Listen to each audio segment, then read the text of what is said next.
PSAT 언어논리의 정점 고은민입니다.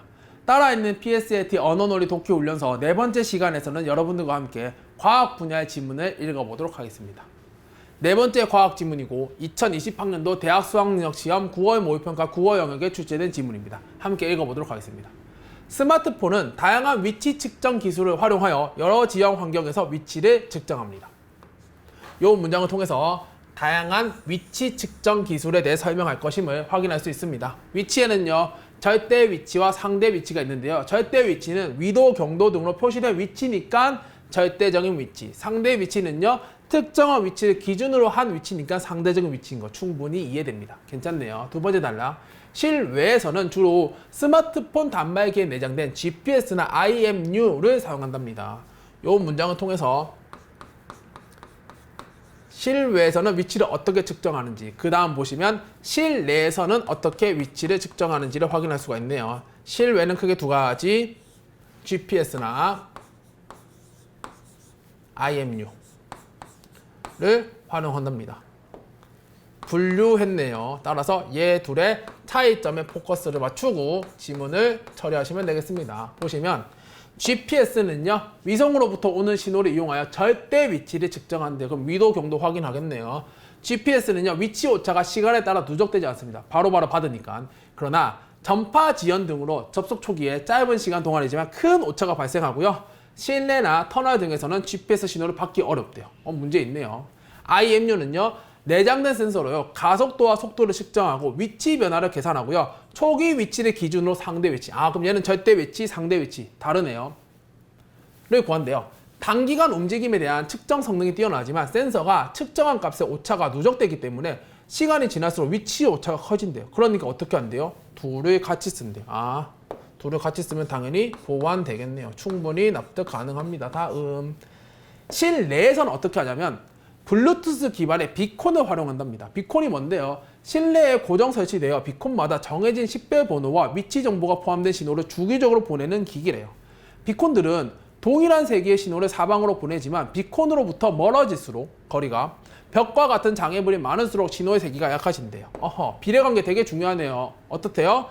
비콘으로부터 거리가 멀어질수록 장애물이 많을수록 신호가 약해진답니다. 비례관계 중요합니다. 하지만 이해하면 당연합니다. 거리가 멀수록 장애물이 많을수록 신호가 약해지는 것은 당연하죠. 이해하면 머릿속에 흔적 남길 수 있습니다. 다음. 단말기가 비콘 신호의 도달 거리 내로 진입하면요, 단말기 안의 수신기가 이 신호를 인식해요.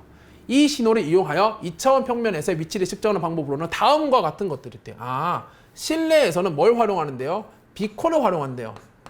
근데 비콘을 활용하는 방법이 한 가지가 아니라 또 여러 가지인 건가 봐요. 봅시다. 첫 번째. 근접성 기법. 근접성 기법이 뭔데요? 단말기가 비콘 신호를 수신하면 해당 비콘의 위치를 단말기의 위치로 정해버린대요. 여러 비콘 신호를 수신했을 경우에는 신호가 가장 강한 비콘의 위치를 단말기의 위치로 정한대요. 왜요?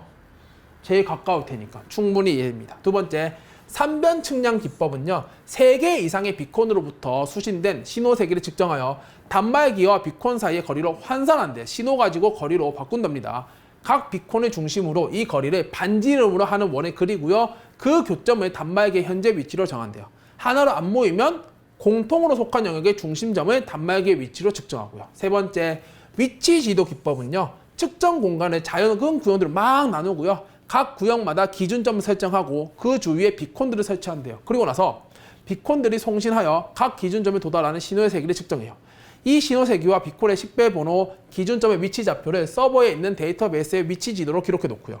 이 작업을 모든 기준점에서 수행합니다. 그러면 특정한 위치에 도달한 단말기가 비콘 신호를 수신하면 신호 세기를 측정한 뒤에 비콘의 식별 번호와 함께 서버로 전송을 해요. 서버는 수신된 신호 세기와 가장 가까운 신호 세기를 갖는 기준점을 데이터베이스에서 찾아 이 기준점의 위치를 단말기에 알려주는 거네요. 비콘을 활용해서 어떤 방식들이 있는가 설명하고 있네요. 첫 번째, 근접성. 제일 가까운 거 알려준다. 그 다음에 삼변 측량. 3개 해서 거리 환산하고 공통점, 위치 알려준다. 삼변 측량 기법. 그 다음 마지막은요, 위치 지도 기법. 지도 만들어서 요 내용에 기반하여 위치 알려주는 거. 이렇게 정리를 해볼 수가 있겠네요. 다양한 위치 측정 기술을 실외, 실내로 분류했고요. 실외는 GPS, IMU, 실내는 비콘을 활용한다는 공통점은 있지만 요 세 개 또 달랐습니다. 다양한 대상들이 나열되면서 정보가 제시되면요. 얘들이 어디가 다른가, 즉 차이점에 포인트를 두되 특이점으로서 공통점이 제시되면 반드시 인지하셔야 됩니다. 실내에서 위치를 측정하는 방식의 공통점은 뭔데요? 셋 다 비콘을 쓴다는 것이었습니다. 확인하시면 되고요. 한 가지 더. 비례관계. 비례관계 중요하니까 높고 낮다. 이렇게 하는 것이 아니라 당연합니다. 비콘으로부터 거리가 멀어질수록, 장애물이 많아질수록 세기가 약해지는 것은 너무나도 당연한 흐름이니까 이해하시면 됩니다. 괜찮죠? 이해한 내용을 바탕으로 문제를 한번 확인해 보도록 하겠습니다. 1번. 윗글의 내용과 일치하는 것은 했습니다. 확인해 보시면 정답 5번. IMU는 단말기가 초기 위치로부터 얼마나 떨어져 있는지를 계산하여 단말기 위치를 구한대요. 이게 뭔데요? 상대 위치죠. 요 1번 문제 5번 선지를 보시면서 이게 상대 위치를 이야기하는 거구나 라고 바로 파악하셔야 됩니다. 괜찮네요. 5번 찍으시면 되겠습니다. 2번 오차에 대해 이해한 내용으로 적절한 것은 했습니다. 오차와 관련된 내용 정답 5번 찍으시면 되죠. IMU의 오차가 커지는 것은요, 가속도와 속도를 측정할 때 생기는 오차가 누적되기 때문입니다. 계속 이제 누적이 되고요. 이거를 이제 보완하고 싶으니까 GPS랑 함께 쓴다 라는 내용이 이제 첫 번째 단락, 두 번째 단락에 계속해서 나왔고요. 3번 기억에 대해 이해한 내용으로 적절하지 않은 것은 했습니다. 기억이 뭔데요? 위치 지도 기법이네요. 위치 지도 기법에 대한 이해로 적절하지 않은 거 확인하시면요, 3번 선지 정답으로 바로 갈 수 있습니다. 뭔데요? 측정된 신호 세기가 서버에 저장된 값과 가장 가까운 비콘의 위치가 단말기의 위치가 되는 것이 아니고요. 뭐가? 기준점의 위치가. 기준점 위치가 단말기의 위치가 된다는 거 확인할 수 있습니다. 나머지는 괜찮죠. 측정 공간을 더 많은 구역으로 나누면 기준 좀 많아질 거고요. 그 다음에 단말기가 측정 공간 들어오기 전에 이미 데이터베이스가 미리 구축되어 있어요. 신호 보낸 다음에 받을 수 있죠. 4번 비콘의 이동을 설치하면요, 정확한 위치 측정 위에 데이터베이스 다시 만들어야 되고. 5번 위치 지도는 측정 공간 안에 특정 위치에서 수신된 신호 세기와 식별 번호 등을 데이터베이스에 기록해 놓은 거고요. 충분히 이해됩니다. 3번 찍으시면 됩니다. 마지막 문제 4번 보도록 하죠. 보기는요, 단말기가 3개의 비콘 신호를 받은 상태를 도식화한 겁니다. 딱 보더라도 3변 측량 기법인 걸 알 수 있어요. 윗글을 바탕으로 보기를 이해한 내용으로 적절한 것은 했습니다. 보시면 각 원의 반지름은 신호 세기로 환산한 비콘과 단말기 사이의 거리래요. 신호 세기에 영향을 미치는 장애물이 Q의 위치에 있답니다. 여기 있네요. 그러면 요 3개 중에서 신호가 가장 센 것은 무엇일까요? 원이 제일 크니까 3이요 하시면 곤란합니다. 거리이기 때문에 센 거는 비콘 1이에요. 비콘 1이 제일 세고 그 다음 비콘 2, 그 다음 비콘 3입니다. 근데 비콘 3의 세기가 지금 이렇게 측정된 거는 얘 때문이잖아요. 얘가 없어지면요, 신호색이 더 세지겠죠. 그러면 요 원은 어떻게 될까요? 작아지겠네요. 작아질 겁니다. 그죠?